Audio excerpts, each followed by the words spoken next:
Ma'am అలాగే ఈ మధ్య కాలంలో చాలామంది వెయిట్ అవుతున్నారు. కానీ వెయిట్ లాస్ కూడా అవగాహన వస్తుంది. వెయిట్ లాస్ అవ్వడం వల్ల డయాబెటిక్స్‌ని రివర్స్ చేయడం కుదురుతుందంటారా? ఖచ్చితంగా కుదురుతుంది. అయితే అది ఎలాగా? వెయిటే కారణమైతే షుగర్‌కి, సన్నగా ఉన్న వాళ్ళకి షుగర్ రాకూడదు. రాకూడదు. కరెక్టే కదా! ఇక్కడ ఏమవుతుందంటే థినీ ఫ్యాట్ అంటాం, స్కిన్నీ ఫ్యాట్ అంటాం. మన ఇండియన్స్‌లో మాల్ నరిష్మెంట్‌లో 2 రకాలు. 2 ఎక్స్‌ట్రీమ్స్‌లో ఉంటారు మన వాళ్ళు. అయితే ఊబకాయంతో ఉంటారు, లేకపోతే బక్కపలచగా ఉంటారు. కానీ ఉండాల్సినంత స్కెలిటల్ మసిల్ అన్నది మనలో చాలా తక్కువగా ఉంది. ఎందుకంటే మన ఆహారం సమతుల్యంగా లేకపోవటం వల్ల, మన యాక్టివిటీ సమతుల్యంగా లేకపోవటం వల్ల వచ్చిన పరిస్థితి అన్నమాట. సో వెయిట్ లాస్ అనే కంటే ఒంట్లో ఉండాల్సినంత కొవ్వు శాతంలో కొవ్వు ఉండాలి, ఒంట్లో ఉండాల్సినంత శాతంలో మసిల్ ఉండాలి, ఉండాల్సినంత శాతం బోన్ వెయిట్ ఉండాలి. ఇవన్నీ సమతుల్యంగా ఉన్నప్పుడు ఈ ఇన్ఫ్లమేషన్ అన్నది తగ్గటం వల్ల మనకు షుగర్ ఏంటి, మెటబాలిక్ డిజార్డర్స్, బీపీ, షుగరు, ఆడవాళ్లలో హార్మోనల్ డిజార్డర్స్, థైరాయిడ్ డిజార్డర్స్, వీటన్నిటిని అవాయిడ్ చేయొచ్చు. మేల్ ఇన్ఫర్టిలిటీ, చాలా సమస్యలు వస్తాయి. కనీసం ఆడవాళ్ళకన్నా చిన్నప్పటి నుంచి తెలుస్తుంది, కానీ మగవాళ్ళ పెద్దయ్యాక మాత్రమే బయటపడేవి చాలా. ఇవన్నీ జాగ్రత్త పడితే మనం ఫ్యూచర్ జనరేషన్స్కి అయితే ఈ గిఫ్ట్లు అయితే ఇవ్వక్కర్లేదు. అయితే 1-2 తరాలు పడుతుంది. కాబట్టి వెయిట్ ఎక్కువ ఉన్నవాళ్ళు ఖచ్చితంగా వెయిట్ తగ్గాలి, అందులో అయితే డౌట్ లేదు. మరి వెయిట్ తగ్గితే షుగర్ ఎందుకు తగ్గిపోతుంది? ఈ బీటా సెల్స్ అన్న ఇందాక నుంచి చెప్తున్నాను కదా, అది కొంత రేంజ్లో ఇన్సులిన్ రిలీజ్ చేస్తూ ఉంది దాని శక్తి మేర. ఇప్పుడు అంత బాడీ మాస్కి రిలీజ్ చేస్తున్న ఇన్సులిన్ సరిపోవట్లా. ఇప్పుడు బాడీ మాస్, వెయిట్ తగ్గగానే బాడీ మాస్ తగ్గిపోతుంది కదా, తగ్గిపోయిన దానికి రిలీజ్ అవుతున్న ఇన్సులిన్ సరిపోవటం వల్ల ఈ షుగర్ అన్న తగ్గుతుంది. అయితే ఆ తగ్గిన వెయిట్ కనుక ఒకవేళ ఫ్యాట్ కాకుండా మజిల్ కరిగిపోయింది అనుకోండి, బాడీ మాస్ అనేది కొంతకాలమే పనిచేస్తుంది. ఈ ఫ్యాట్ ఎక్కువ ఉండటం వల్ల మళ్ళీ inflammatory markers, reactive oxygen species అంట, ఇవన్నీ పెరిగిపోవటం వల్ల మళ్ళీ ఇన్సులిన్ రెసిస్టెన్స్ పెరిగి మళ్ళీ షుగర్ వచ్చే అవకాశం ఉంటుంది అన్నమాట.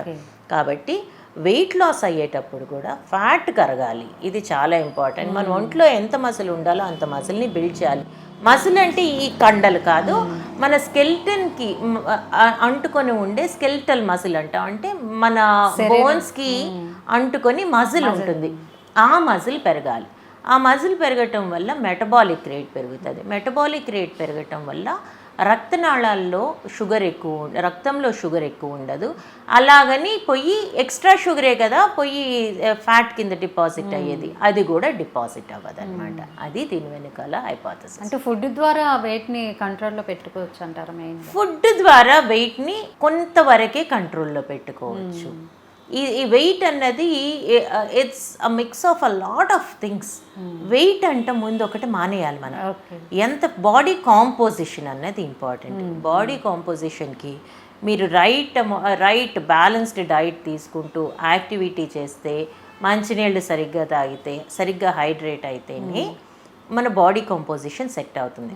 సో ఇందులో ఒట్టి ఫుడే కాదు, మిగిలిన ఫ్యాక్టర్స్ కూడా, ఫుడ్, నిద్ర, వ్యాయామం, మంచినీళ్ళు, ఇవన్నీ కూడా చాలా ఇంపార్టెంట్ పార్ట్ అండ్ పార్సల్ అన్నమాట.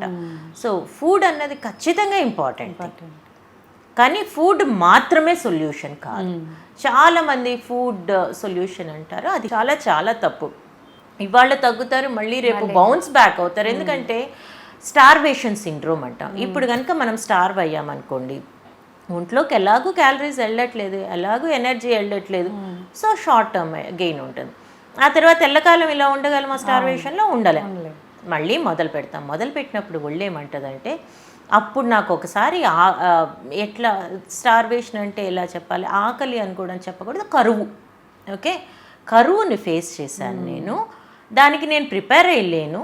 అందుకని నా మెటబాలిజం నార్మల్గా ఉండి ఉన్న శక్తిని, ఉన్న రిజర్వ్స్ని ఖర్చు పెట్టేశాను. ఈసారి మళ్ళీ కరువు వస్తే నేను ప్రిపేర్డ్గా లేకుండా అయితే ఉండను అని చెప్పి, మామూలుగా ఎలా అయితే మన మెటబాలిజం ఉంటుందో అంతకంటే తక్కువ క్యాలరీలను ఖర్చు పెట్టడం మొదలుపెట్టింది అదే ఫుడ్కి. సో తిన్నదంతా వెళ్ళి స్టోర్ అయిపోవటం మొదలు పెడుతూ ఉంటుంది. అందుకే ఎవరైనా స్టార్వేషన్ డైట్స్, ఫ్యాన్సీ డైట్స్ చేసిన వాళ్ళు ఏ కొంచెం నార్మల్గా తిన్నా, అంటే యాక్టివిటీ ఏమీ లేకుండా జస్ట్ డైట్ చేస్తూ ఉంటారు. ఎందుకంటే చాలా తేలిక మిగిలిన వాటికంటే, శ్రమ లేని పని అనుకుంటారు. అది ఎక్కువ కాలం చేయక్కర్లేదు కదా, 4 రోజులే కదా అనుకుంటారు.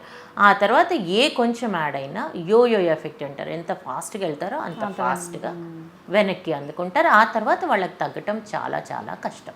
అలాగే బేరియాట్రిక్ సర్జరీలో కూడా చాలామంది మళ్ళీ వెయిట్ పుట్ ఆన్ అవుతారు. వాళ్ళు కూడా తర్వాత మళ్ళీ రీడు బేరియాట్రీ చేసినా ముందులాగా అయితే వెయిట్ తగ్గరు. ఎందుకంటే ఈసారి బాడీ మెటబాలిక్ రేట్ని కరెక్ట్ చేసేసుకుని అంటే అదే శాతం ఎనర్జీస్ ఇచ్చినా కూడా ఖర్చు పెట్టే శాతాన్ని తగ్గించేస్తాయి. అప్పుడు ఒంట్లో నిల్వలు పెంచుతాయి. అందుకని ఒంటిని ఎప్పుడు స్టార్వేషన్ డైట్ అయితే చేయకూడదు. ఎప్పుడు బ్యాలెన్స్ డైట్ ఉంచడం, ఎప్పుడు బ్యాలెన్స్డ్గా యాక్టివిటీ ఉండటం అన్నది చాలా ఇంపార్టెంట్.